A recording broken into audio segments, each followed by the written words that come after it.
श्रीशैलवंशदासचरणं श्रीयोगिराजं तथा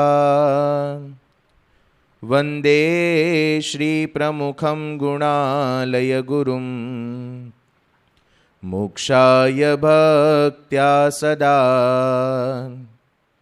गुणातीतोऽक्षरं ब्रह्म भगवान् पुरुषोत्तमः जनो जानन्निदं सत्यं मुच्यते भवबन्धनात्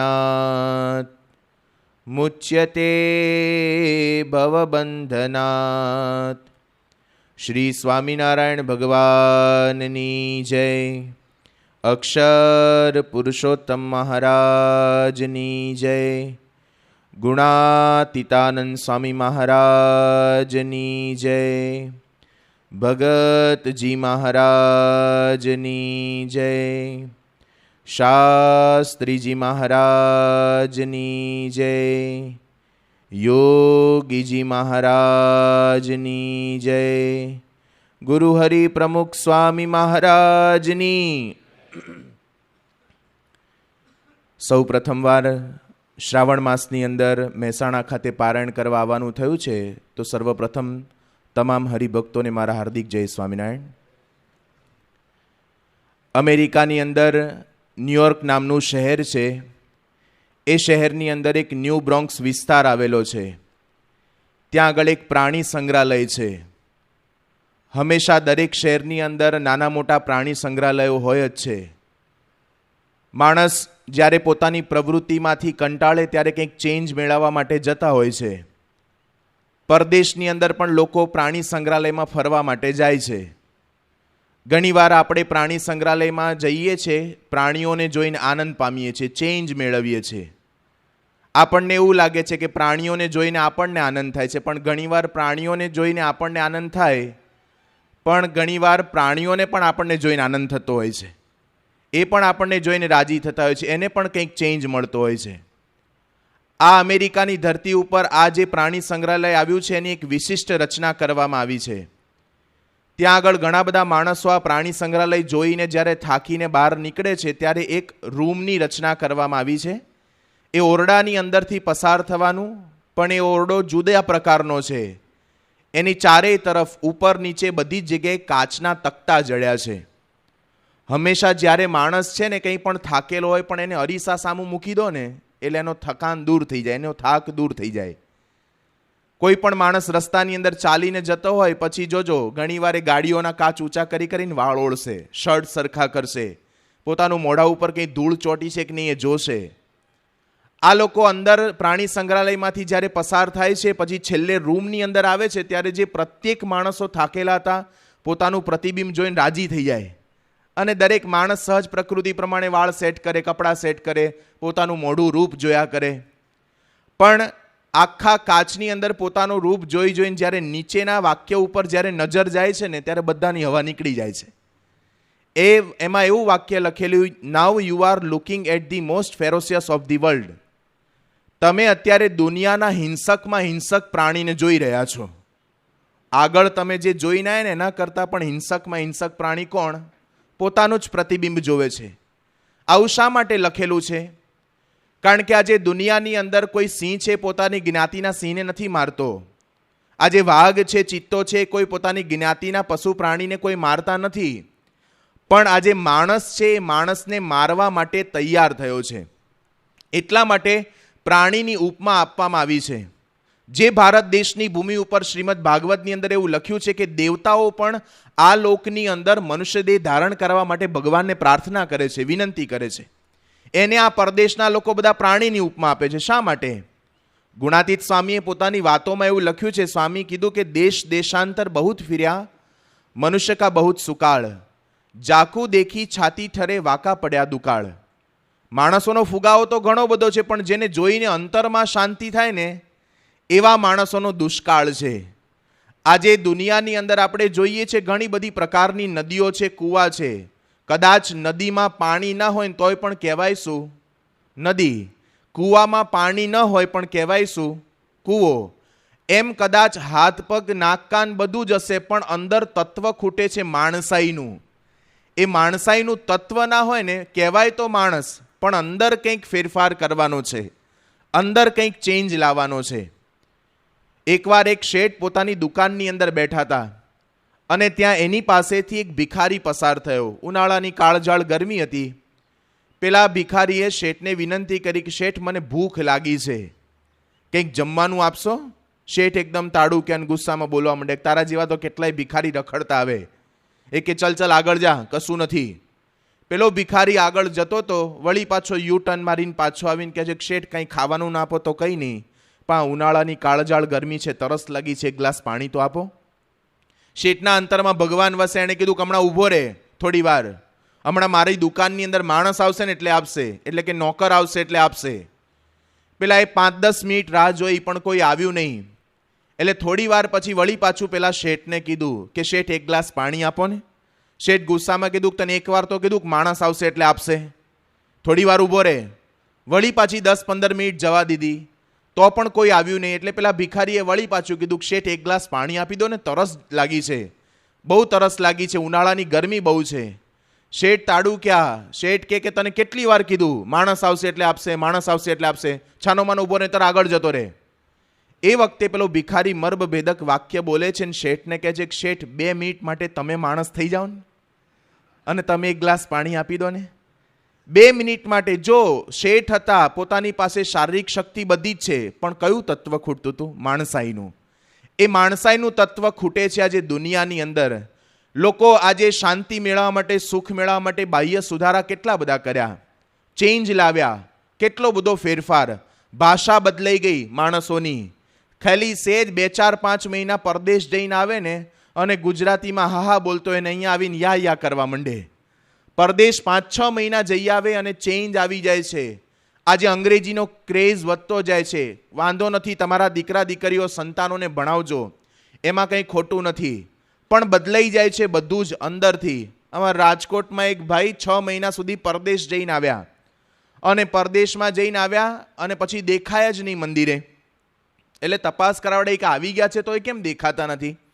એટલે તપાસ કરાઈ તો સંતોને મળવા માટે આવ્યા. કાર્યકર્તાઓ થ્રુ કેવડાવ્યું કે સંતો યાદ કરે છે એટલે આવજો.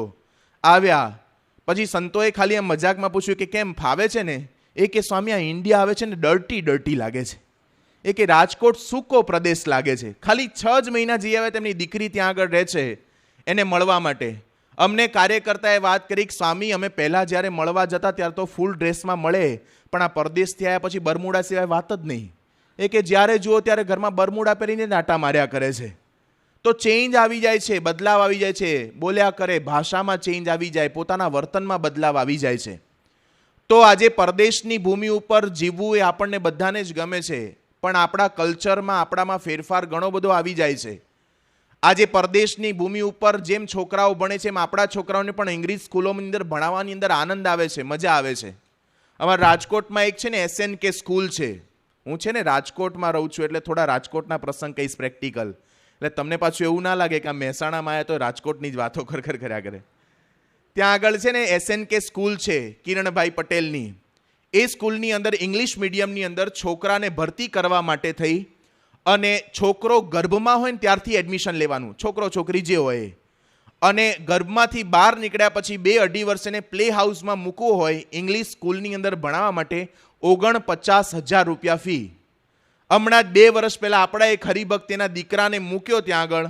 49,000 રૂપિયા ફીમાં 1 રૂપિયો પણ ટ્રાવેલિંગનો નહીં, 1 રૂપિયો શૂઝનો નહીં, 1 પણ રૂપિયો ડ્રેસનો નહીં, 1 પણ રૂપિયો ચોપડા નહીં. કેવળ 3 કલાક માટે સ્કૂલની અંદર સાચવવા માટેના 49,000 રૂપિયા. મારો દીકરો ઇંગ્લિશ મીડિયમમાં ભણે ને એની માટે 49,000 રૂપિયા ખર્ચવા તૈયાર થઈ છે. તો ભાષા બદલાય એની માટે લોકો પ્રયત્ન કરે છે. હમણાં જ એક હરિભગત મળ્યા હતા, એમણે મંદિરની બહાર, સંત આશ્રમની બહાર બેઠા હતા. એણે વાત કરી કે સ્વામી, મારા દીકરાને ઇંગ્લિશ મીડિયમ સ્કૂલની અંદર ભણાવવા માટે થઈને મંદિરની આગળ ત્યાં સેન્ટ મેરી સ્કૂલ છે ક્રિશ્ચન મિશનરીની, એની અંદર મૂક્યો, ભણવા માટે મૂક્યો.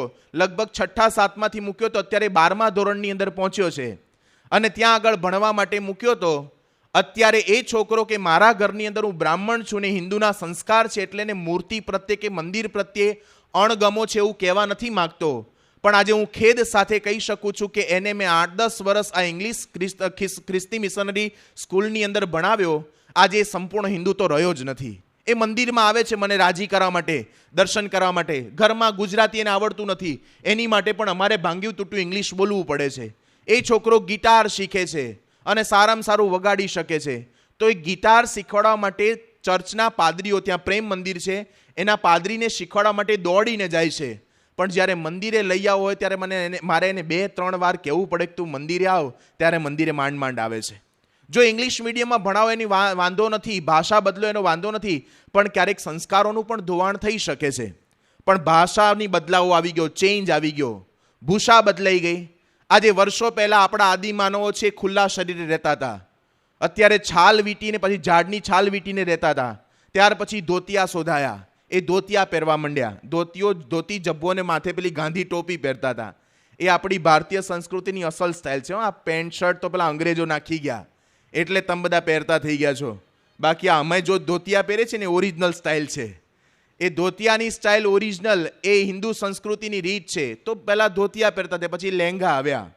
પહેલાં આ અડધો મણ ઘઉં હમાય ને એવા લહેંગા હતા, આમથી નીકળીને હવે આમ નીકળી જાય, ખબર જ ના પડે, એવા મોટા મોટા લહેંગા પહેરતા હતા. ત્યાર પછી આ ફોર્મલ કપડાં તમે પહેરો છો એ આવ્યા. અત્યારે જીન્સ આવી ગયા, કેટલા અલગ અલગ પ્રકારના જીન્સ.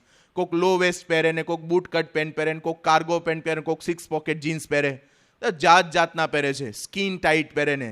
આ પરદેશમાં ઠંડીથી રક્ષણ થાય ને એની માટે આ જીન્સના કાપડ શોધાયા છે, પેન્ટ શોધાયા છે. આપણે તો અહીંયા મહેસાણાની 48 ડિગ્રી ટેમ્પરેચરમાં સ્કિન ટાઈટ પહેરીને ફરે. હવે એમાં એને ખબર નથી બધું હળી જશે અંદર.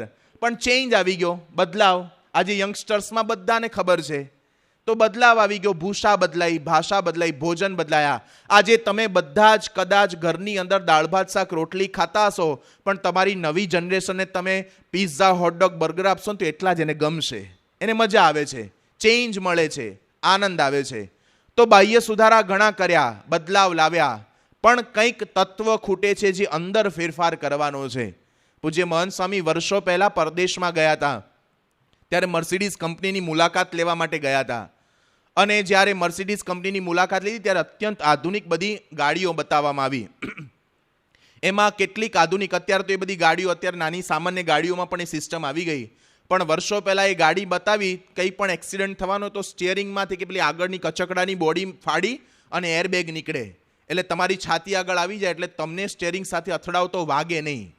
પરદેશની અંદર અત્યારે એવી પણ ગાડીઓ નીકળી છે કે તમે સૂઈ ગયા હોય ચાલુ ગાડી ચલાવતા ચલાવતા, અને એ વખતે સૂઈ ગયા હોય ને જોકે ચડ્યા હોય તો તમારી જુદી ડિરેક્શનની અંદર ગાડી જતી હોય, તે વખતે અંદરથી બીપ બીપ અવાજ આવે, એટલે તમે તરત જાગી જાઓ અને ગાડીને કંટ્રોલ કરી શકો. એવી કેટલીક ગાડીઓ આવી છે કે તમે સૂઈ ગયા હોય તો તમે અંદર પ્રોગ્રામ સેટ કરી દીધો કે આ રસ્તાથી અહીંથી જવાનું છે, તો ઘણીવાર ગાડી ડિસિઝન લઈ લે અને તમને ઘર સુધી પહોંચાડી દે. આવી પણ અત્યંત આધુનિક ગાડીઓ બધી નીકળી છે. મર્સિડીઝ ગાડી બધી બતાવી, મહંત સ્વામી રાજી થયા. મહંત સ્વામી કીધું કે બહુ સરસ સુધારા કર્યા છે. એ વખતે મર્સિડીઝ કંપનીના કર્મચારીએ કીધું કે સ્વામી આ તો હજી થોડુંક જ છે, હજી તો 90% સુધારા બાકી છે. મહંત સ્વામી રાજી થયા કે આ લોકોનો ખપ ખરેખરો છે અને કેટલી સુધારણા કરશે. એ પછી મહંત સ્વામીએ બહુ સરસ વાત કરી હતી એ પેલા કર્મચારીને કે તમે કદાચ સારામાં સારી અત્યંત આધુનિક મર્સિડીઝ ગાડી બનાવશો, સારામાં સારી તૈયારી કરશો અને સારામાં સારી રજૂઆત કરશો બધા પબ્લિક આગળ, પણ મર્સિડીઝ કંપનીમાંથી સારામાં સારી ગાડી તૈયાર થઈને બહાર પડશે, એ ગાડી એક્સિડન્ટ કરે છે કે માણસ એક્સિડન્ટ કરે છે? પેલો કર્મચારી આ માથું ખંજવાળવા માંડ્યો કે એક્સિડન્ટ તો માણસ કરે છે. તો કે સુધારો કોનામાં કરવાનો છે? કે માણસમાં કરવાનો છે. એ કે તમે સારામાં સારી કદાચ ગાડી લઈને રસ્તા ઉપર જતા હશો ને સામે ટ્રકવાળો દારૂ પીને આવતો હશે, તો તમારી ગમે તેટલી સારી ગાડી હશે પણ એક્સિડન્ટ થવાનો જ છે. તો સુધારણા માણસની અંદર કરવાની છે, એ ચેન્જ લાવવાનો છે. તો અલગ અલગ પ્રકારનો બદલાવ ઘણો બધો આવી ગયો, પણ અંદરથી સુધારો કરવાનો છે. રોડ ઉપર કદાચ 10 ટનનો પથ્થરો પડ્યો હશે ને આપણને બહુ નડતો નથી, પણ ખાલી આપણી કિડનીમાં, આપણી અંદર કિડનીની અંદર એક સામાન્ય 5 mm કે 6 mm ની પથરી હશે ને તો એ આપણને ઊંચા નીચા કરી નાખશે. તો અંદરથી કંઈક સુધારો કરવાનો છે, એની માટે આ કથા વાર્તા છે. એની અંદર આપણેથી કંઈક જીવનમાં પામી શકીએ એની માટે આ કથા વાર્તાનું એક માધ્યમ છે. 1974ની સાલની અંદર સ્વામી બાપા આફ્રિકામાં હતા. એ વખતે અર્જુનસિંહ નામના એક ભાઈ સ્વામી પાસે આવ્યા અને આવીને બાપાને કહે છે કે બાપા, હું ભારત દેશની આર્મીની અંદર નોકરી કરતો હતો, પાકિસ્તાન સાથેના યુદ્ધની અંદર મેં કેટલાય પાકિસ્તાનના ટેન્કરો તોડી નાખ્યા, એના સૈનિકોનો કેટલાયનો ખાત્મો બોલાવી દીધો અને ભારત દેશનો વિજય કરાવડાવ્યો. હું ત્યાંનો મેજર હતો, કર્નલ હતો, અત્યારે હું રિટાયર થઈ ગયો છું અને મારા ઘરની અંદર રિટાયર લાઈફ ભોગવી રહ્યો છું. ત્યારે હું મારા જીવનનો વિચાર કરું છું ત્યારે મને એવો અનુભવ થાય છે કે કદાચ ભારત દેશ તરફથી લડી અને પાકિસ્તાનના સૈનિકોની ઉપર વિજય મેળવી શકાય છે, પણ મારા અંતરના આ સ્વભાવ પ્રકૃતિ દોષ, મારા ક્રોધ સામું જોઉં છું ત્યારે મને એવું લાગે છે કે આની ઉપર વિજય મેળવી શકાય એવો નથી. તો આપણા અંદરથી કંઈક સુધારો કરવાનો છે પ્રકૃતિ સ્વભાવની અંદર. એની માટે આપણે અહીંયા આગળ વાતો કરવાના છીએ. આપણા જીવનની અંદર જે નાની મોટી સમસ્યાઓ બને છે એ સમસ્યાઓનું સમાધાન આપણે પ્રાપ્ત કરવાના છીએ. પણ સૌ પ્રથમ શરત એ છે કે આની અંદર તમને જેટલો રસ જાગશે ને એટલો જીવનમાંથી રોગની નાબૂદી થશે. રામપુર ગામની અંદર એક નવાબ રહેતા હતા. એ નવાબને એક વિચિત્ર પ્રકારનો રોગ લાગુ પડ્યો તો એનું ગળું બંધ થઈ ગયું હતું અને ગળાની અંદર કંઈક ગાંઠ થઈ હતી એટલે બોલી નહોતા શકતા. એટલે નવાબે લખીને મોકલ્યું કે સારા સારા કોઈ વૈદો હકીમોને બોલાવો અને મારી દવા કરી આપે. એટલે એ નવાબે ફરમાન બહાર પાડ્યું. એટલે બધા અલગ અલગ પ્રકારના વૈદો હકીમો આવે અને તપાસ કરે, ચેક કરે, પણ આને કંઈ થાય નહીં, કંઈ બીમારી દૂર ના થાય, એટલે બધાને જેલમાં નાખી દે અંદર.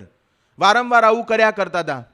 એટલે આ નવાબે જાહેરાત કરાઈ કે કોઈ સારામાં સારો હકીમ આવે અને જો મારો રોગ દૂર કરી આપે તો એ કે હું આપવા માટે તૈયાર છું.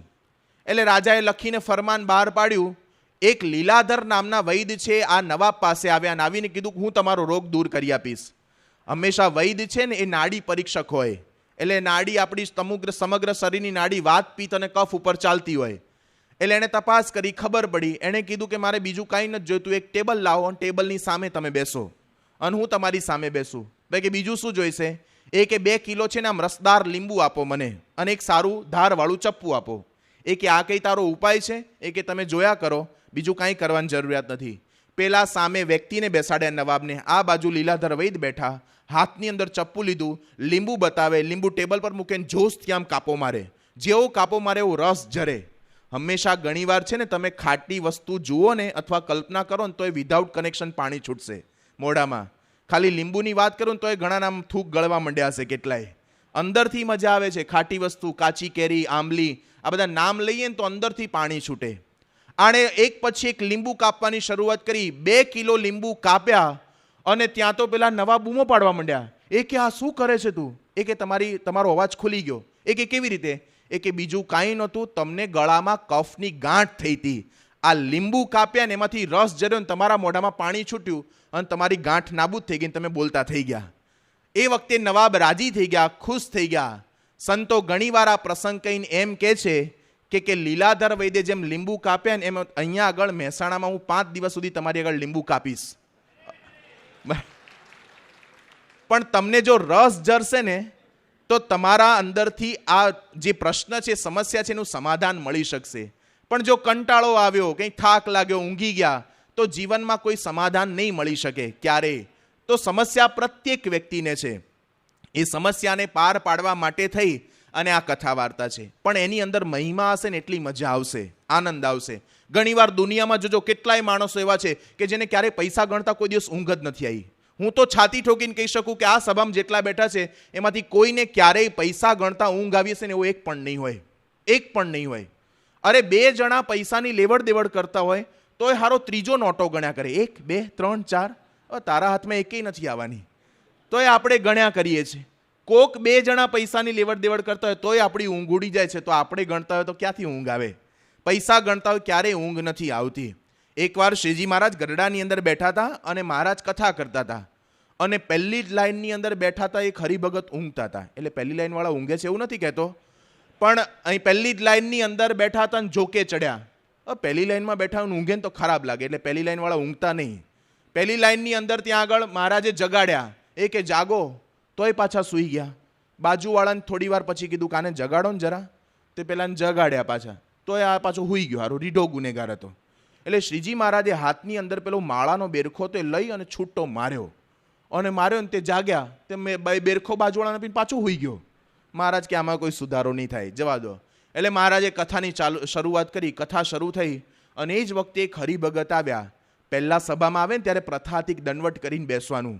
ત્યાં મારા હરિભગતે દંડવટ કરવાનું ચાલુ કર્યા તો એના ઉપલા ખિસ્સામાંથી એક રૂપિયો પડ્યો અને ખણણ કરતો અવાજ આવ્યો. તે પેલો હું તો ને એકદમ જાગી ગયો, ચેક કરવા માંડ્યો, મારો નથી પડ્યો ને.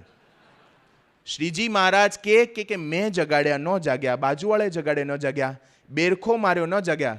મહારાજ કે નારાયણથી કોઈ નથી જાગતું, લક્ષ્મીથી બધા જ જાગી જાય છે. આવા હોય છે દુનિયા અંદર. પૈસાનો મહિમા છે ને એટલે મજા આવે છે, આનંદ આવે છે. તો આપણે જીવનની અંદર મહિમા હશે ને એટલો જીવનની અંદર પરિવર્તન આવશે. ઘણીવાર આ પૈસાનો મહિમા છે. બહાર લોકો ફિલ્મ જોવા જાય છે. અમારા રાજકોટમાં મંદિરથી 14 કિલોમીટર દૂર કોસ્મોપ્લેક્સ થિયેટર છે. એની ટિકિટ મંદિરની બાજુમાં કોસ્મોપ્લેક્સ કોમ્પ્લેક્સની અંદર વેચાય છે. સવારે 8 વાગ્યાથી 9 વાગ્યાથી લાઈન લાગે. ઘણીવાર 11, 12 વાગ્યા સુધી ટિકિટો લેવા ઊભા રહે લોકો શ્રદ્ધાથી. પછી તમે થિયેટરમાં જાઓ તો લોકો સ્વાગત કરવા ઊભા હોય છે હાર તોરા લઈને કે આવો મારા દેવના દીધેલ પિક્ચર જોવા આવો. એવું તો કોઈ કહેતા નથી. તમારે ભીડની અંદર જવાનું. એમાંય જો લેટ પડ્યા તો પેલી બત્તીઓ મારી અને તમને સીટ બતાવે કે ભાઈ આ જગ્યાએ તમારે બેસવાનું છે, આ જગ્યાએ તમારી રો છે. એમાંય બેઠા હોય અને 3 કલાક સુધી સતત અમે એક દ્રશ્ય જવા દઈએ છીએ. અને ઇન્ટરવલની અંદર તમે ગયા હોય ને પેશાબ પાણી કરવા માટે લાઈન હોય તો ઘણા ઐશ્વર્ય દાબી રાખે કે આપણે નથી પછી જઈશું, એકાદું દ્રશ્ય ચૂકાઈ જશે. ત્યાં પહોંચી જાય અને પહોંચીને વળી પાછો ફિલ્મ જોયા કરે. 3 કલાક સુધી સતત પિક્ચર જોયા કરે. અને પછી જ્યારે થિયેટરમાંથી ફિલ્મ પૂરું થાય ને ત્યારે સ્ક્રીન સામે હોય છે, નીકળવાનું આમ હોય છે, તોય બધાનું મોઢું જોજો સ્ક્રીન સામું જ હશે અને જોયા કરે. હજી એકાદું કંઈક ટ્રેલર બતાવી દે ને તો મજા આવી જાય. 3 કલાકની અંદર પણ આપણને તૃષ્ણા ઓછી થતી નથી, કારણ કે મજા આવે છે, આનંદ આવે છે. એમ ભગવાનની વાતોની અંદર જેટલી મજા આવશે ને એટલું આપણા જીવનની અંદર કંઈક ઓછા વત્તા અંશે જીવનમાં પરિવર્તન આવી શકશે. તો આ પણ છે. પણ આવું બને છે, મજા આવે છે, આનંદ. ગમે તેટલું સ્ટ્રગલ હોય, ગમે તેટલા પરિસ્થિતિ વિપરીત થાય, પણ એનો જો મહિમા ખબર છે કે 1 ના સીધા 50 થશે. ડોલર દેખાય છે, પાઉન્ડ દેખાય છે, એટલે લોકો બધા જ એની માટે પ્રયત્ન કરે છે. તો ભગવાનની વાતોનો જેટલો મહિમા હશે એટલો જીવનની અંદર ફેરફાર થશે. એની માટે કથા રીતિ શીખવી પડશે. પહેલી શરત આ છે. કથા વાર્તા સાંભળતા પહેલાં કથાની રીતિ જેટલી શીખ્યા આવીશું ને એટલું આપણે જીવનમાં કંઈક પામી શકીશું. યુ કેન વિન નામનું એક પુસ્તક છે શિવ ખેરાનું. એ મેનેજમેન્ટના ગુરુ છે. એણે પોતે પુસ્તક લખ્યું છે, એનું હિન્દી ટ્રાન્સલેટ છે જીત આપકી. એમાં એક પુસ્તકની અંદર વાક્ય લખ્યું છે કે જીતને વાલે કોઈ અલગ કામ નહીં કરતે, હર કામ અલગ ઢંગ સે કરતે हैं. જીતવા વાળા છે ને કોઈ અલગ કામ નથી કરતા, અલગ રીતે કરે છે. એક જ સ્કૂલ હોય, એક સ્કૂલમાં એક જ ક્લાસમાં 60 વિદ્યાર્થીઓ હોય, એક જ શિક્ષક ભણાવનાર છે, બધાને સરખું ભણાવે છે, કોઈ ભેદભાવ નથી રાખતા, છતાં પણ 60 વિદ્યાર્થીમાંથી 1 કે 2 જણાનો જ પહેલો નંબર આવે છે, બધાનો નથી આવતો. કેમ? જેનો પહેલો નંબર આવે છે ને એની ભણવાની રીત કંઈક જુદી છે. એમ અહીંયા આગળથી વાતો થશે, પણ એ વાતો તમારા જીવનની અંદર તમે અલગ રીતે સાંભળશો, અલગ રીતે એપ્લાય કરવાનો પ્રયત્ન કરશો તો જીવનમાં ફેરફાર થઈ શકશે. સચિનના તમે ગ્લોવ્સ પહેરો, પેડ પહેરો, એનું બેટ લો, એનો જ બોલ વાપરો, તેમ છતાં પણ આપણે સચિનની જેમ સદીઓ નથી ફટકારી શકતા, કારણ કે એ દિવસ દરમિયાન 8-8 કલાકની પ્રેક્ટિસ કરે છે અને પ્રેક્ટિસમાંથી પામી શકે છે કંઈક. એમ આપણે કથાની રીતિ જો જાણી હશે ને તો જીવનમાં ફેરફાર થઈ શકશે. પણ કથાની રીતિમાં કઈ વસ્તુ બાધારૂપ છે એ મહાભારતની અંદર લખ્યું છે કે 3 વસ્તુ આપણને કથા વાર્તા કે જીવનની અંદર નડે છે. એક પહેલું વૃથાવાદ, બીજું વૃથા ગતિ અને વૃથા ચિંતન. આ 3 વસ્તુ છે ને એ આપણને જીવનમાં સતત નડ્યા કરે છે. એ આપણા જીવનમાં આપણને પ્રગતિમાં બાધારૂપ છે. પહેલું કહે છે કે વૃથાવાદ. અમથા ઘણા બબડવાની ટેવ હોયા કરે. જોજો દરેક સેન્ટરની અંદર કે દરેક ગામની અંદર તમે જોજો ક્યાંક છે ને ચોરા હોય. અમારા રાજકોટમાં બધા સર્કલ પર બેસે છે, ટ્રેડ જ છે, સર્કલ પર બેસવાનું જઈને અને વાતો કર્યા જ કરે. કંઈક ભેગા થયા હોય 2 જણા અને ઘરમાં સાયકલ ચલાવતો હોય અને ચર્ચા કરે કે પેટ્રોલના ભાવ વધી ગયા છે. હવે તારા ઘરમાં 2 પૈડાવાળી મોટરસાયકલ નથી, તારે કોઈ દિવસ પેટ્રોલ ખરીદવાનું નથી, અંદર પુરાવા નથી, તું શું કરવા ચર્ચા કરે કે પેટ્રોલના ભાવ વધી ગયા છે? અને સર્કલ ઉપર બેઠા કે ચોરા ઉપર બેઠા ચર્ચા કરે કે વડાપ્રધાન મનમોહનસિંહને રાજ કરતા નથી આવડતું. હવે તમારા ઘરમાં તમારા બૈરા આગળ તમારું ચાલતું નથી અને શું કરવા મનમોહનસિંહની ચિંતા કર્યા કરો છો? અમથી શું કરવા ચર્ચા કર્યા કરો છો? શ્રીજી મહારાજના અનન્ય હરિભગત ગુણાતાન સાંઈના શિષ્ય શિવલાલ શેઠ એ ગઢડાથી બોટાદ ગાડામાં બેસીને આવતા હતા. ભગા દોશી અને એમના બાપુજી ત્યાં આગળ બેઠા હતા. શિવલાલ શેઠ ત્યાં આગળ પોતે ગાડાની અંદર હતા, એક માળા ફેરવતા હતા અને બંને ભાઈઓ આ શિવલાલ શેઠના બાપુજી અને એમના કાકા બંને જણા ગાડામાં બેઠા ચર્ચા કરતા હતા. કોકનું ખેતર આવે એટલે કે બહુ મોટું ખેતર છે, બહુ સરસ કપાસ થયો છે, આટલા વીઘે આટલો કપાસ ઉતરશે, આટલો નફો થશે ને એના ઘરમાં આટલા રૂપિયા જશે. બીજું ખેતર આવે, વળી પાછી એની ચર્ચા. એમ કરતાં કરતાં એણે છેક ગરડાથી બોટાદ સુધી આ ચર્ચા કરી. બોટાદમાં જ્યારે ઉતર્યા ત્યારે શિવલાલ શેઠે કીધું ખાલો હવે ઉતરો બોટાદમાં. આવી ગયા. શિવલાલ શેઠ કે તમે અહીંયા આગળ ગરડાથી બોટાદ આવે એ દરમિયાન કોકનું ખેતર, કોકનો કપાસ, કોકના ઘરમાંથી નફો જશે ને કોકને ફાયદો થશે, એમાં તમારા ઘરમાં એક પાંચિયું આવવા નથી. ચર્ચા સતત કર્યા કરી. આ ગઢડાથી હું બોટાદ સુધી આવ્યો ત્યાં સુધી સતત મેં મહારાજના પ્રત્યેક ચિહ્નો યાદ કરી 51 માળા ફેરવી છે. લાભ તો મને થયો છે.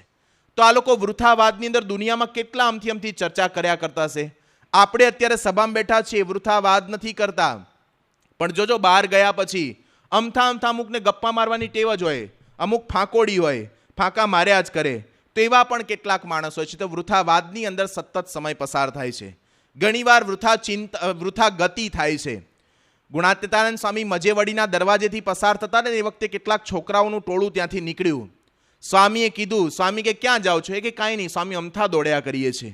ગુણાતીત સ્વામી બોલ્યા કે જીવ માત્રામાં અમથી દોટ મૂક્યા જ કરે છે. આજે તમને પરિવારમાં ઘરની અંદર જરૂરિયાત પૂરતી વસ્તુ મળી રહેતી હોય અને એના કરતાં વધારે ઉપાર્જન કરવાની ટેવ થાય અથવા તો ઈચ્છા થાય ને તો સમજી લેવાનું કે ભગવાનના સંતના મતે વૃથા ગતિ જ છે. જરૂરિયાત પૂરતું આપણને મળી રહેતું હોય ભગવાનને સંતની દયાથી, પછી એની માટે વધારે ઈચ્છા, વધારે ધન ભેગું કરવાની લાલસા જ્યારે જાગે ને ત્યારે વૃથા ગતિ છે. તો એણે કરીને પણ માણસ પરેશાન થાય છે, દુઃખી થાય છે. તો આ વૃથા ગતિ અને કેટલીક વાર જીવનના પ્રશ્નો વૃથા ચિંતનમાંથી પણ વધે છે. અમથા ઘણીવાર સભામાં બેઠા હોય ત્યારે વૃથા વાદ નથી થતો. બોલશો તો અમે તરત કહીશું ભાઈ ઉભા રહો, શાંતિ રાખો, અથવા કોઈ કાર્યકર કહેશે. વૃથા ગતિ નહીં થાય કારણ કે તમે બેઠા છો, પણ વૃથા ચિંતન તો સતત ચાલ્યા કરે છો. ઘણીવાર સભામાં હું તમને વાતો કરતો હોઈશ, તમે મને આંખો ફાડીને જોયા કરતા હશો. મને એવું લાગે છે કે તમે શિવલાલ શેઠ જેવા છો, સાંભળ્યા કરો છો, પણ મનમાં તો ઘણીવાર ઉઘરાણીને ગણતરીઓ ચાલતી હોય છે. ઘણીવાર કેટલાક વ્યવહારના તંત્રો ચાલતા હોય છે. તો મનની અંદર વૃથા ચિંતન સતત ચાલ્યા કરે છે. હું ઘણીવાર મારી સભાઓમાં કહું છું કે આપણે સવારની અંદર જ્યારે પૂજા કરવા માટે બેઠા હોઈએ ત્યારે સરસ મજાનું આસન પાથરીએ છીએ, ભગવાનને ત્યાં આગળ બેસાડીએ છીએ. તિલક ચાંદલો કર્યા પછી માનસી કરવા માટે બેઠા હોઈએ છીએ અને માનસીમાં શરૂઆત કરે કે શાંત એકાંત રમણીય તીર્થ સ્થાનમાં હું સ્વામીશ્રી બે એકલા જ છીએ. અને પછી સરસ બાપા એક રૂમમાં પોઢ્યા છે, હું અંદર જઉં છું, દંડવટ કરીને બાપાને કહું છું મહારાજ જાગો, સ્વામી જાગો, બાપા જાગો. અને એ વખતે બાપાને પગ ચંપી કરું છું, સ્વામીને જગાડું છું. બાપાને પલંગમાંથી બેઠા કર્યા અને બેઠા કર્યા પછી પ્રમુખ સ્વામી મહારાજને કહું છું ચાલો બાપા સ્નાન કરવા માટે. બાપા પલંગમાંથી બેઠા થાય છે, હું એમને બાપાને ચપ્પલ પહેરાવું છું અને સ્વામી બાપાનો હાથ પકડી અને હું લઈ જાઉં છું બાથરૂમમાં સ્નાન કરવા માટે. અને પછી મન એવું ચક્રાવે ચડે છે, એવું ચક્રાવે ચડે છે. આખી પૂજા પૂરી થઈ જાય તો એ બાપા બાથરૂમમાંથી બહાર જ નથી આવતા. થાય છે ને તમને શું, અમને અનુભવ થાય છે. તો મનની કેટલી ફાસ્ટ ગતિ છે. ઘણીવાર પૂજા જ કરવા માટે બેઠા હોય, બીજી કોઈ પ્રવૃત્તિ નથી, છતાં પણ ચિંતન સતત ચાલ્યા કરે છે. પૂજ્ય મહંત સ્વામી ઘણીવાર કહે છે કે કોઈ કેમ્પસમાં આપણે ગાડી મૂકી હોય, 4 વ્હીલ ગાડી, અને એને સ્ટીયરિંગ જ ના હોય તો કલ્પના કરો એ કેમ્પસની બહાર નીકળી શકશે? સ્ટીયરિંગ વગરની ગાડી કલ્પના જ ન થઈ શકે, ચાલી શકે. એમ આપણા મગજના વિચારો છે ને સ્ટીયરિંગ વગરના છે. ઘણીવાર આમ ફટકાય, ઘણીવાર આમ ફટકાય. સતત મનની અંદર વિચાર ચાલ્યા જ કરે છે. વૃથા ચિંતન. યોગી બાપા વાત કરતા ને કે પેલા ભાઈ શેઠ છે એ પોતે ઘી વેચવા માટે જતા હતા અને એનો જે પેલો નોકર હતો શેખ ચલ્લી, એના માથા ઉપર ઘીનો ગાઢવો હતો અને લઈને નીકળ્યા અને બંને જણા ચાલીને જતા હતા. અને એ વખતે પેલાને મનની અંદર વિચાર ચાલુ થયા. જોજો માણસના મનમાં કેવા વિચારો ચાલે છે. એ કે આ ઘીનો ગાઢવો લઈને જઈશું શહેરમાં, વેચાશે, એમાંથી પૈસા આવશે, એમાંથી મારો પગાર થશે, હું એમાંથી થોડું સેવિંગ કરીશ, એમાંથી એક બકરી લઈશ, બકરીનું દૂધ નીકળશે, એ દૂધને હું વેચીશ, એમાંથી પૈસા ભેગા થશે, એમાંથી એક ભેંસ સારી લઈશ, ભેંસને દૂધ દોઈશ, એનું ઘી બનાવીશ, એનું દૂધ વેચીશ અને એ દૂધ વેચ્યા પછી મારી પાસે પૈસા ભેગા થશે, એમાંથી સારું એક ઘર બનાવીશ, ઘર બનાવ્યા પછી મારા નવા લગ્ન થશે, નવી પરણેતર આવશે અને પરણેતર આવ્યા પછી મારે 2-3 સંતાનો થશે અને એમાં મારે મોટો ભેંસોનો તબેલો હશે અને એમાંથી કામમાંથી પરવારીનું ઘરે આવીશ ત્યારે મારા કેટલાક ટાબરિયા મને વીંટળાઈ વળશે કે પપ્પા આવ્યા. એમ કરીને મને વીંટળાઈ વળશે. હું ઘરમાં આવીશ ત્યારે મારા પત્ની રાહ જોતા હશે કે આવો પતિદેવ, તમારી જમવાની રાહ જોઉં છું. આ પહેલાના જમાનાની વાત છે, અત્યારે આવું શક્ય બને નહીં. અને એ વખતે ત્યાં આગળ કે આવો પતિદેવ, હું તમારી રાહ જોઉં છું. અંદર લઈ જશે, જમાડશે, વીંઝણો નાખશે, હું જમીશ, જમ્યા પછી સૂઈ જઈશ મારી રૂમની અંદર, મારી પગ ચંપી કરશે મારી પત્ની, સવારમાં જ્યારે જગાડવા આવશે ત્યારે હું કહીશ કે નહીં જાગું નહીં જાગું. આ મનની અંદર વિચારો ચાલ્યા કરતા હતા. અને એટલો પ્રબળ વિચાર હતો ને પેલો ઘીનો ગાડવો લઈને જતો હતો ને તે એણે જ ધૂણાયું માથું, નહીં જાગું નહીં જાગું. એટલે પેલું માથા ઉપર જે ઘીનો ગાડો હતો ને પડ્યો હેઠો અને બધું ઘી ઢોળાઈ ગયું, ફૂટી ગયો ઘીનો ગાડો. અને શેઠ એકદમ અકળાયા, ખરા ડોબા ખબર પડે છે તને કઈ બુદ્ધિ છે? આખી જિંદગી તું મારા ઘરે કામ કરે ને તો આ ઘીના પૈસા ચૂકવીને એટલું કિંમતી ઘી હતું, આ મારો ઘીનો ગાડવો ફોડી નાખ્યો, કંઈ ખબર પડે છે કે નહીં? એ વખતે પેલો શેખ ચલી કે છે, શેઠ શું કચકચ કર્યા કરો છો? તમારો તો ખાલી ઘીનો ગાડવો ફૂટી ગયો, મારો તો આખો સંસાર ફૂટી ગયો છે. શૂન્યમાંથી સર્જન કરેલું આખો સંસાર મારો પાણીમાં મળી ગયો, આ બધો ફૂટી ગયો. તો આવું ઘણીવાર યોગી બાપા કે વૃથા ચિંતન ચાલે છે. હવે ઘીનો ગાડવો ક્યારે વેચાશે ને ક્યારે રૂપિયા આવશે ને ક્યારે એની આટલી રામાયણ ઊભી થશે એને ખબર નથી. પણ સતત માણસના મનની અંદર આ ચિંતન ચાલ્યા કરે છે એટલે આ બધા પ્રશ્નો સર્જાય છે. તો કથા રીતિ શીખીએ એની અંદર પહેલી શરત છે વૃથા ચિંતન ન થવા દઈએ. ઘણીવાર આપણે એવું માનીએ છીએ કે આપણે આ પ્રવૃત્તિ બાકી છે ને આ પ્રવૃત્તિ બાકી છે, પણ યાદ રાખજો અહીંયા બેઠા થકા ક્યારે આપણા ઘરના કામ થવાના નથી.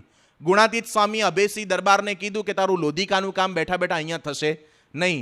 તો અહીંયા આવ્યા છીએ તો પૂર્ણ ઇન્વોલ્વમેન્ટ સાથે આપણે કથા વાર્તા સાંભળીએ. કેવી રીતે સાંભળવી કથા વાર્તા? શ્રીમદ ભાગવત ગ્રંથની અંદર, શ્રીમદ ભાગવત ગ્રંથ મહાત્મ્યની અંદર પેલી કથા આવે છે ધુંધુકારીની. એની અંદર જ્યારે ધુંધુકારી ભૂત થાય છે ને ગૌકર્ણ ભાગવતની કથા વાર્તા બેસાડે છે અને જ્યારે ભાગવતની 7 દિવસની કથા પૂરી થાય ત્યારે ધુંધુકારીને લેવા માટે પેલા વૈકુંઠનાથના પાર્ષદો આવે છે. ત્યારે કેટલાક હરિભક્તો, કેટલાક ઓડિયન્સમાં જે બેઠા હતા ને એ એવું બોલ્યા કે અમે કથા વાર્તા સાંભળી છે, અમે ટાઈમ ટુ ટાઈમ આવી જતા હતા, ધૂન પ્રાર્થનાથી આવી ગયા છે, પહેલી લાઈનની અંદર બેસતા હતા, તેમ છતાં પણ આ ધુંધુકારીનો કેમ મોક્ષ થયો ને અમારો મોક્ષ કેમ ના થયો? ત્યારે એ વખતે વાત કરતા એ વાત જ્યારે ગૌકર્ણને કરી ત્યારે ગૌકર્ણ પૂછે છે વૈકુંઠનાથના પાર્ષદોને કે આ લોકોના પ્રશ્ન છે. ત્યારે વૈકુંઠનાથના પાર્ષદો કહે છે કે શ્રવણસ્ય વિભેદેન ફલભેદોત્ર સંસ્થિત શ્રવણમ તો કૃતમ સર્વે ન તથા મનનમ કૃતમ. એ કે શ્રવણ તો બધાએ સરખું જ કર્યું છે, પણ આ ધુંધુકારીએ જે મનન કરીને પોતાના જીવનમાં એપ્લાય કરવાનો પ્રયત્ન કર્યો છે ને એવું બીજા કોઈએ કર્યું નથી. એટલા માટે આ ધુંધુકારીનો મોક્ષ થાય છે, તમારો નથી થતો. તો કે શું કરવું? ફરી ભાગવતની કથા બેસાડો અને સાંભળો. કેવી રીતે સાંભળવી? વિશ્વાસો ગુરુ વાક્યેસુ સ્વસ્મિન દીનત્વ ભાવના મનોદોષ જયશ્ચેવ કથાયા નિશ્ચલામતી. વિશ્વાસ રાખીને તત્પરતાથી, એકાગ્રતાથી, મનના દોષ જીતીને કથા વાર્તા જેટલી સાંભળીને જીવનમાં એપ્લાય કરવાનો પ્રયત્ન કરશો, બધાનો મોક્ષ નિશ્ચિત છે. આવી શ્રીમદ ભાગવતની અંદર વાત કરી છે. અહીંથી જે કંઈ પણ સમસ્યાઓની વાતો થાય, જે કંઈ પણ સમાધાન થાય, એની અંદર પૂર્ણ વિશ્વાસ સાથે જેટલી સાંભળીશું ને એટલા આપણા જીવનની અંદર પ્રગતિકારક બની શકશે. વિશ્વાસ 2 રૂપિયાના છાપાની અંદર વિશ્વાસ રાખો છો કે નથી રાખતા? અત્યારે 2 રૂપિયા જ ભાવ ચાલે છે ને, 2 રૂપિયા જ ભાવ ચાલે, વર્ષોથી 2 રૂપિયા ભાવ ચાલે છે. એમાં દિવ્ય ભાસ્કરનો તો વચ્ચે 1 રૂપિયો જ હતો, અત્યારે 2 રૂપિયા કદાચ થઈ ગયા હશે. 2 રૂપિયાના છાપાની અંદર વિશ્વાસ આવે છે. ઘણીવાર તમે સંદેશ મૂકો, ગુજરાત મૂકો, દિવ્ય ભાસ્કર મૂકો, બધામાં અલગ અલગ ન્યૂઝ હોય, બધામાં જુદું જુદું હોય છે, તો એ આપણને કેટલો વિશ્વાસ આવે છે. તો આ ભગવાનની વાતોની અંદર તો વિશ્વાસ 100% આવવો જોઈએ કે નહીં? એમને રૂટીન લાઈફમાં પણ કેટલો વિશ્વાસ મૂકીએ છીએ. કોઈ વાણંદ પાસે ગયા હોય ને તમે દાઢી કરાવવા બેસો તો ઘણા તો વાણંદ પાસે દાઢી કરાવતા કરતા હોઈ જાય છે, નસકોરા બોલાવા માંડે. એને કેટલો વિશ્વાસ હશે કે આ વ્યક્તિ મારે અહીંયા ધોરી નસ ઉપર કાપો નહીં મૂકી દે, મને મારી નહીં નાખે. સંપૂર્ણ એકદમ આપણે આમ એની ઉપર બલિદાન આપી દઈએ છીએ, સૂઈ જઈએ છીએ ત્યાં આગળ. તો આપણને વાણંદ પર તે વિશ્વાસ છે. રોજ સવાર નાવા જાઓ છો તો એની અંદરથી નળમાંથી પાણી જ નીકળશે, એસિડ નહીં નીકળે એની શું ગેરંટી? પણ વિશ્વાસ છે ને કે અંદરથી પાણી જ નીકળશે, બીજું કંઈ જ નહીં નીકળે. કેટલી રોડ ઉપર બસોનો એક્સિડન્ટ થયો છે, ગાડીઓનો એક્સિડન્ટ થયો છે, તો તમે સાયકલ જ લઈને જાઓ છો બધે. અહીંથી તમારે અમદાવાદ જોઈએ તો સાયકલ લઈને ક્યારે પહોંચો? બસમાં જવું જ પડે, ગાડી લઈને જવું જ પડે. તો વિશ્વાસ છે. તો ભગવાન અને સંતની વાતોની અંદર પણ સંપૂર્ણ વિશ્વાસ હોવો જોઈએ. કુમારીલ ભટ્ટને નાસ્તિકોએ કીધું તમારા વેદ ખોટા છે.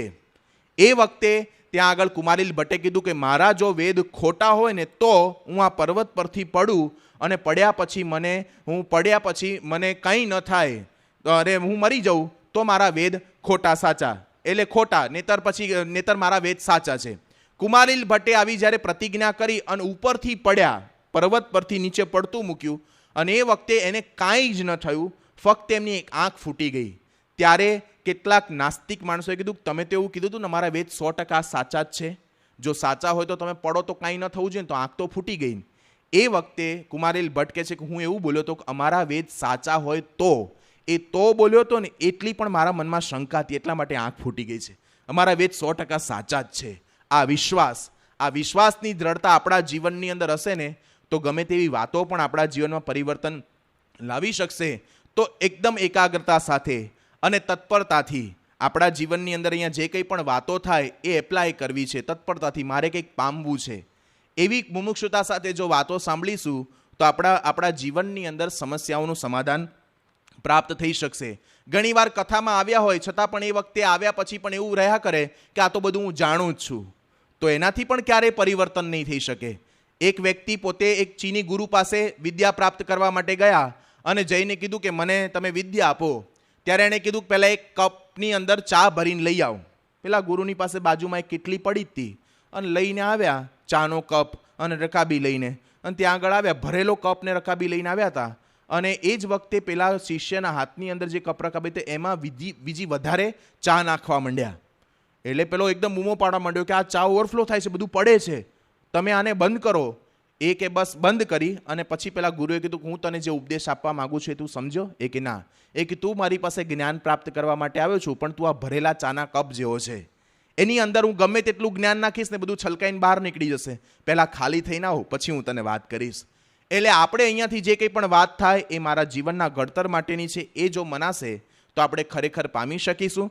તો હવે આપણે સમસ્યાઓની કેટલીક વાતો શરૂ કરીએ એ પહેલાં મૂળ પ્રશ્નનો વિચાર કરીએ કે આપણા જીવનની અંદર જે કંઈ પણ સમસ્યાઓ ઊભી થાય છે, જે કંઈ પણ પ્રશ્નો ઉપસ્થિત થાય છે, એનું મૂળ કારણ શું છે? આપણી પ્રકૃતિ, આપણા સ્વભાવની અંદરથી આપણા જે કંઈ પણ જીવનની સમસ્યાઓ ઊભી થાય છે. આજે અહીંયા સભામાં બેઠા છે કેટલાય વ્યક્તિ એવા છે જેની પાસે મોબાઈલ ફોન નહીં હોય, કેટલાય વ્યક્તિ એવા છે જેના ઘરમાં કલર ટીવી નહીં હોય, કેટલાય એવા વ્યક્તિ હશે જેના ઘરની અંદર 4 વ્હીલ કાર કે 2 વ્હીલર બાઇક કે એવું કંઈ નહીં હોય. પણ હું ગેરંટી સાથે કહી શકું કે ટોપ ટુ બોટમ પ્રત્યેકને નાના મોટા કંઈક ને કંઈક પ્રશ્ન હશે જ. દુનિયાના પ્રત્યેક માણસના જીવનની અંદર કંઈક ને કંઈક પ્રશ્ન છે જ, અને પ્રશ્ન માણસને ડિસ્ટર્બ કરે છે, દરેક વ્યક્તિને, નાના મોટા બધાને. અમારા રાજકોટની અંદર મંદિરમાં સાંજે હું સંધ્યા આરતી પછી દંડવટ કરતો હતો. એ વખતે અમારા મંદિરની પાછળ ત્યાં આગળ વૈશાલી નગર સોસાયટી છે, એની અંદર એક છોકરો રહે છે નાનકડો, જય કરીને. હજી અત્યારે પહેલા ધોરણમાં આવ્યો, બાકી એકાદ વર્ષ પહેલાં એ કેજીમાં ભણતો હતો. અને એ છોકરો બહુ બોલવામાં ચબરાક છે અને એકદમ આમ હાઈલી ઇન્ટેલિજન્ટ છે, અને ગમે ત્યારે કંઈ પણ પૂછ્યું એટલે ફટ દઈને જવાબ આપી દે. આ છોકરો મારી બાજુમાં આવીને દંડવટ કરતો હતો. એક દંડવટ કરીને ઊભો રહી ગયો. મેં કીધું તને શું પ્રશ્ન થયો? દંડવટ કરને. એ કે નહીં કરું. મેં કીધું શું થયું? એ કે જુઓ ને મારી મમ્મીને કેટલી વાર કીધું તો આ નાડાવાળી ચડ્ડી જ પહેરાય કરે છે. એ કે આ નાડું બહાર લબડે છે, કેવું ખરાબ લાગે છે. એટલે મેં એને કીધું કે આ નાડું તને નડતું હોય ને તો નાડું અંદર નાખી દેવાનું. એને અંદર નાખી આપ્યું તો પાછો ખુશ થઈ ગયો, અને ખુશ થઈ અને દંડવટ કરવા માંડ્યો. એટલે મેં એને કીધું કે દંડવટ પૂરા થાય, આરતી પૂરી થાય ને પછી તું નીચે મળજે મને, હું તને ચોકલેટ આપું. એટલે ઓફિસમાં લઈ ગયો અને ત્યાં આગળ બોલાવ્યો. એટલે એક હરિભગત મને મળતા હતા ઓફિસમાં, એની સાથે વાત કરતો હતો, ત્યાં મોઢું ચડાવીને બેઠો હતો. એટલે મેં કીધું પાછું શું થયું? કેમ આ મોઢું ચડાવ્યું? એ કે જુઓ ના નાડું પાછું બહાર આવી ગયું. કે એ કે કેટલી વાર કીધું તો એ નાડાવાળી ચડ્ડી જ પહેરાવે છે.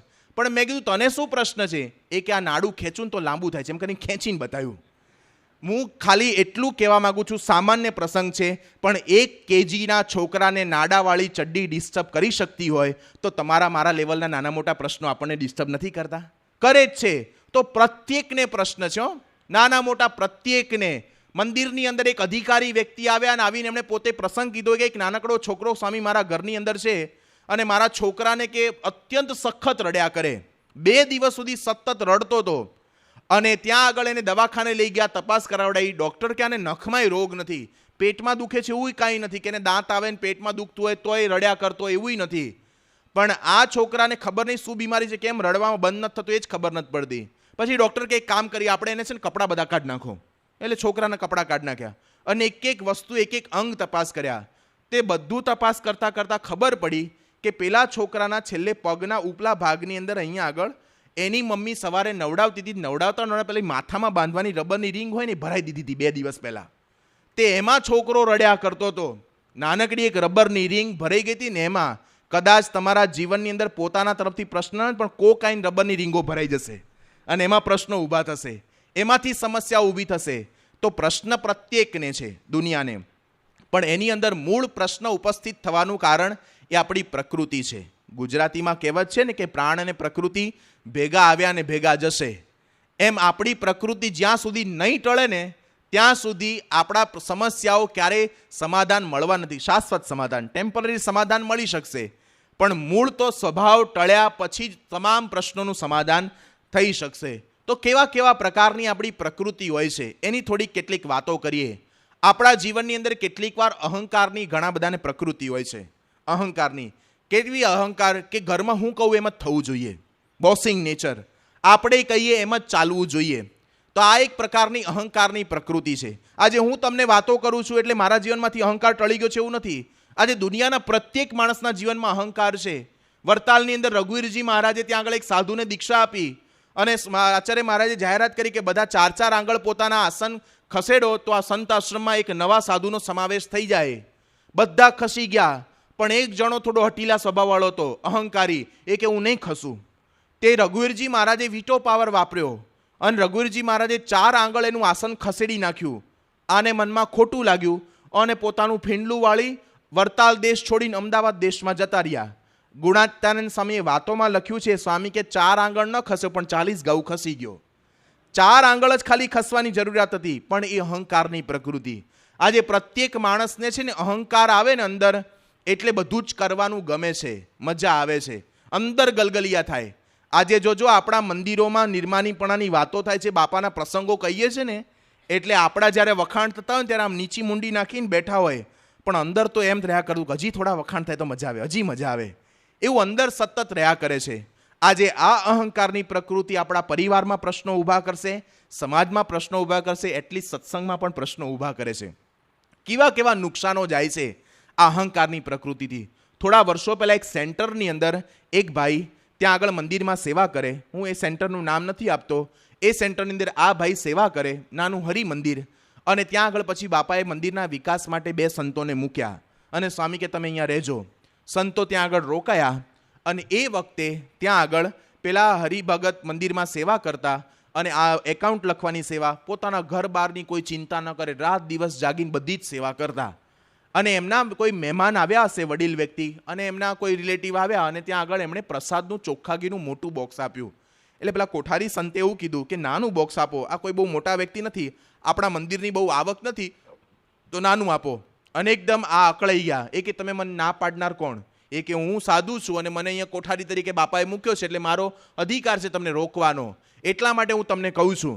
પેલા હરિભગતને ખોટું લાગ્યું અને નાખ્યું પ્રસાદનું બોક્સને, નીકળી ગયા કે મારે કોઈ સેવા કરવી નથી, જતા રહ્યા. એટલીસ્ટ એટલું જ નહીં, પણ બાપાને જ્યારે ખબર પડી ને ત્યારે બાપાએ આ કોઠારી સંતને ઠપકો આપીને કીધું તું એના ઘરે જજે અને ઘરે જઈને એની માફી માંગી આવ અને એને પગે લાગજે, પણ એને પાછા લઈ આવ. આ કોઠારી સંત પેલા ભાઈના ઘરમાં ગયા, દંડવટ કર્યા, પગે લાગ્યા, સાધુ રડ્યા કે તમે ગમે તેમ કરીને આવી જાઓ પાછા, હું તમને નહીં કહું, તમારે જેવા બોક્સ આપો એને આપજો, પણ બાપાએ મને કીધું તમે પાછા આવી જાઓ. એ કે હું નહીં આવું. એટલું જ નહીં, મોહન સાંઈ કે જાતે હું સમજાવવા ગયો હતો છતાં ન આવ્યા. આજે આ પ્રસંગને 35 વર્ષ થઈ ગયા. એમણે પોતાના ઘરની અંદરથી અક્ષર પુરુષોત્તમ ઉપાસનાની મૂર્તિઓ કાઢીને માતાજીનો મઠ કરી નાખ્યો છે. કેટલો ભોગ સમર્પણ. આજે એ વિસ્તારની અંદર 10-15 સંતો રહે છે, શિખરબદ્ધ મંદિર થઈ ગયું, દર રવિવારે 1000-1200ની સભા પણ થાય છે, અને પણ એટલો ભોગ સમર્પણ. એનો એક દીકરો છે એ સંસ્થામાં નિર્દેશક કાર્યકર તરીકે કામ કરે છે અને બીજો દીકરો છે એ સંસ્થામાં સાધુ છે, શિખરબદ્ધ મંદિરનો કોઠારી છે. 35 વર્ષ થઈ ગયા છતાં પણ આજ દિન સુધી હજી પગથિયું ચડ્યા નથી મંદિરનું. કોને ખોટ જાય છે? આ અહંકારની પ્રકૃતિ સત્સંગમાં પ્રશ્નો ઊભા કરે તો પરિવારમાં પ્રશ્નો ઊભા નહીં કરે? એ નડે જ છે. પ્રત્યેક માણસને થોડોક વિચાર કરે ને તો ખબર પડી જાય કે આપણે કયા લેવલે ઊભા છે અને કયા પ્રકારનો ફેરફાર કરવાનો છે. આ અલૈયા ખાચરનો આપણે પ્રસંગ વર્ષોથી સાંભળીએ છીએ, પણ કેટલો ભોગ સમર્પણ એનો હતો. શ્રીજી મહારાજે પોતાના જીવનકાળ દરમિયાન 3 જ વ્યક્તિને નિષ્કામી કીધા છે. એક સુરા ખાચર, બ્રહ્માનંદ સ્વામી, ત્રીજા અલૈયા ખાચર. આ 3 જ જણે નિષ્કામી કીધા છે. તો કેટલી વર્તમાનની દ્રઢતા હશે. એણે જે વખતે કોઈ સોર્સિસ નહોતા એ વખતે 2000 વ્યક્તિને સત્સંગ કરાયા છે, અને એના જીવનકાળના 2 પ્રસંગો એવા મહત્વના મળે છે કે અલૈયા ખાચર પોતે પોતાના ઘરની અંદર ખાટલામાં સૂતા હતા અને એના ઘરની અંદર ઉપર કારીગર એક નળિયા ચાળતો હતો અને એને જમના દૂતો દેખાયો, એની અંત અવસ્થા આવી હશે. અને એ વખતે અલૈયા ખાચરને જોશથી બૂમ પાડીને કીધું બાપુ જમના દૂતો આવ્યા અને મને લઈ જશે. અલૈયા ખાચર એ વખતે બોલ્યા નિષ્ઠાથી કે હું સ્વામિનારાયણનો ભગત છું, મારા ઘરમાં તો શું, મારા ગામના પાદરમાં પણ કોઈ જમના દૂતો પ્રવેશ ન કરી શકે. જૂના સંપ્રદાયના જીવન ચરિત્રમાં ઉલ્લેખ છે કે અલૈયા ખચરે ખાટલામાંથી સૂતા સૂતા એ વખતે હોંકાટો પાડ્યો હતો અને જમના દૂતોને તગેડી મૂક્યા હતા અને એક કારીગર વર્ષો સુધી જીવ્યો હતો. બીજો પ્રસંગ, અલૈયા ખાચરના ઘરની અંદર એક જીવલા નામનો નોકર હતો અને એ એના ઘરની અંદર કાયમ માટે રહેતો હતો. આ જીવલો નોકર કાયમ માટેની સેવા કરતો, સરભરા કરતો. એટલે અલૈયા ખાચર કહેતા કે હું સ્વામિનારાયણનો સત્સંગી છું, એટલે મારી નિષ્ઠાએ કરીને તું ભલે કદાચ સ્વામિનારાયણનો સત્સંગી નથી, તને તું નાતો ધોતો નથી, પણ તું મારા સંગે તરી જઈશ.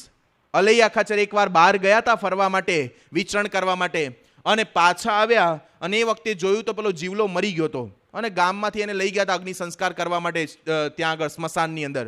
અને એના કાકા ઘરની અંદર બેઠા હતા. અલૈયા ખાચર આવ્યા એટલે કીધું કે તું તો કહેતો હતો ને તારા સંગે આ જીવલો એ તરી ગયો, પણ એ જ્યારે મરી ગયો ને ત્યારે ઝાડા પેશાબ માટે એનો જીવ નીકળી ગયો છે, એની અપગતિ થઈ છે. એટલે ગામમાં લોકો ચર્ચા કરે છે કે નિષ્ઠાના બહુ બણકા ફૂંકતા હતા અલૈયા ખાચર, પણ આ જીવલો તો મરી ગયો. અલૈયા ખાચર કે ક્યાં છે જીવલો? અને એ વખતે દોડ્યા અને સ્મશાનની અંદર ગયા અને અલૈયા ખાચરે સ્મશાનમાં પ્રવેશ કરીને જોશથી બૂમ પાડી કે એ જીવલા ઊભો થા. અને પેલો ચિતામાંથી ઊભો થયો હતો.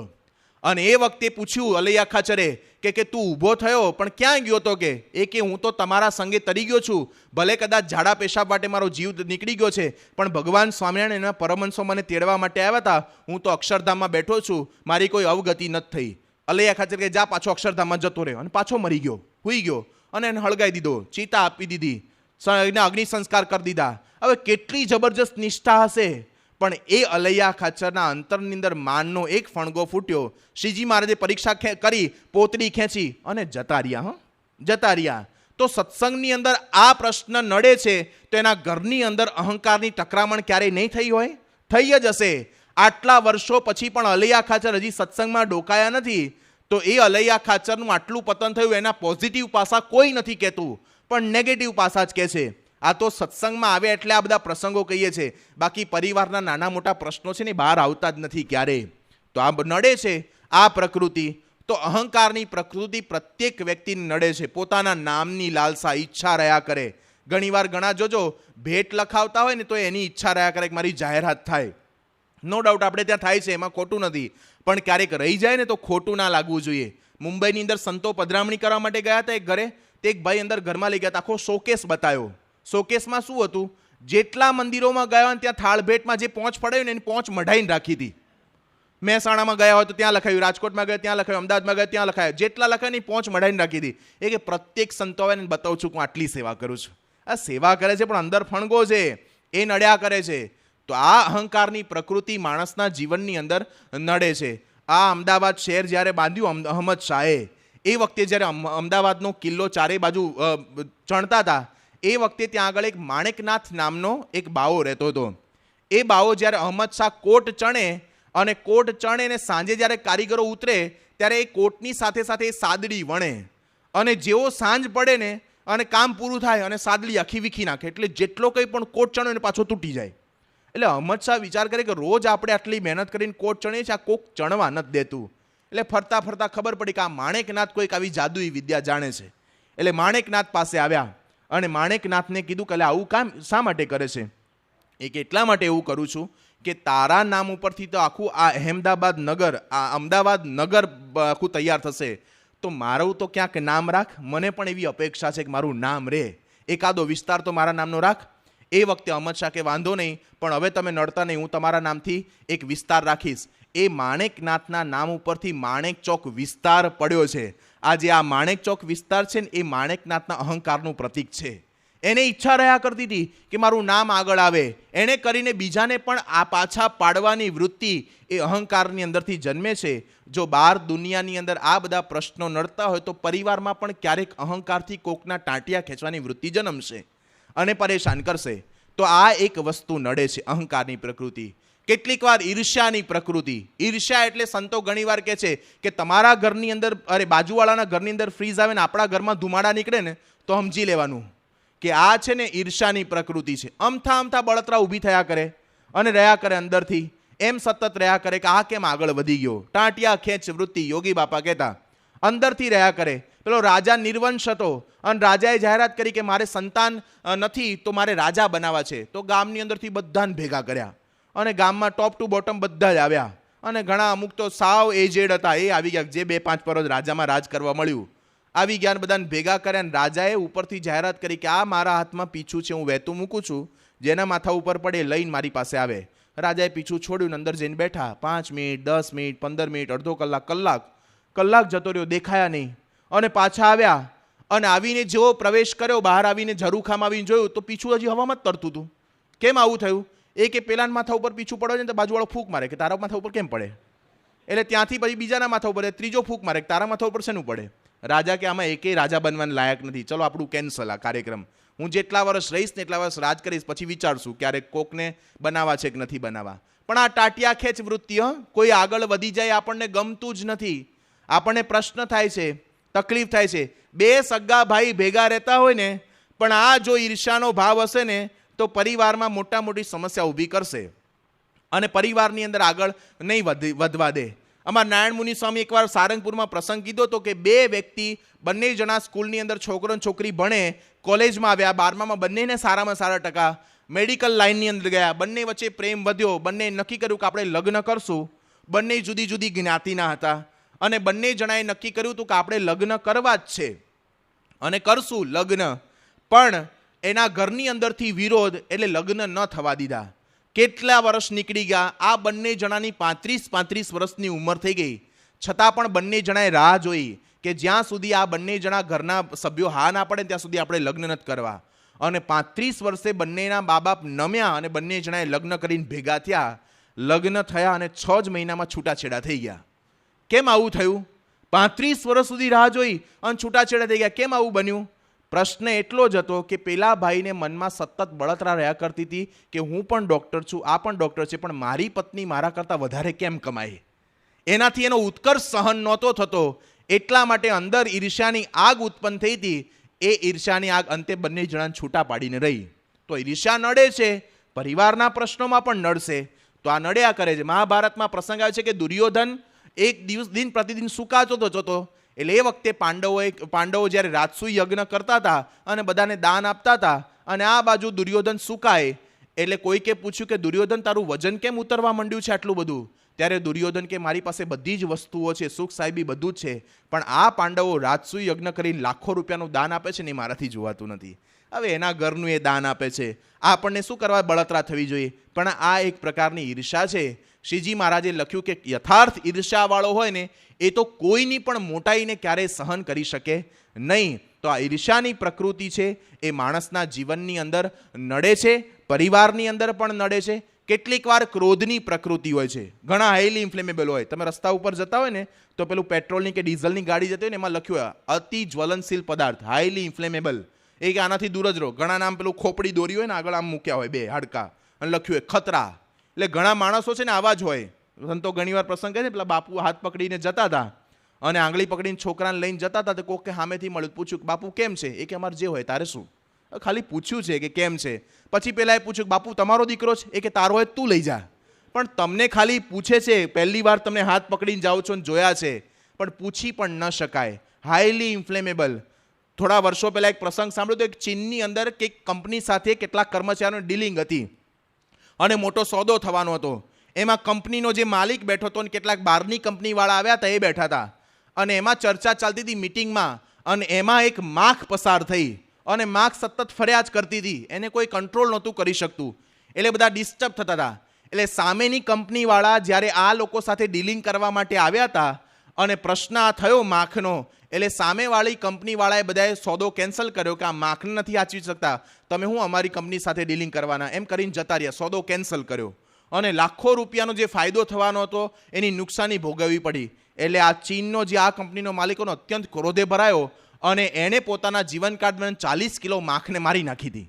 જેટલી માખ મારે ને ભેગી કરે ગણતરી કરે કેટલા કિલો થઈ, એમ કરીને એને ક્રોધ કોની ઉપર ઉતાર્યો? આખી માખી જ્ઞાતિને ખલાસ કરી નાખું કે એમ કરીને 40 કિલો માખી મારી નાખી હતી. તો આવો પણ કેટલાકનો ક્રોધનો સ્વભાવ હોય છે, પરિવારમાં નડે છે, સત્સંગની અંદર નડે છે, સમાજની અંદર નડે છે. તો આ બધી જ પ્રકારની પ્રકૃતિ એ આપણા જીવનની અંદર નડે છે. બીજી પણ અન્ય કેટલીક પ્રકૃતિઓ છે જે આપણા પરિવારની સમાજની અંદર નડે છે અને કેટલીક સમસ્યાઓ છે કે જે આપણા જીવનની અંદર વાસ્તવિક રૂપમાં બને છે, એની વિશેષ વાતો આપણે આવતીકાલથી કરીશું. ત્યાં સુધી સર્વને જય સ્વામિનારાયણ.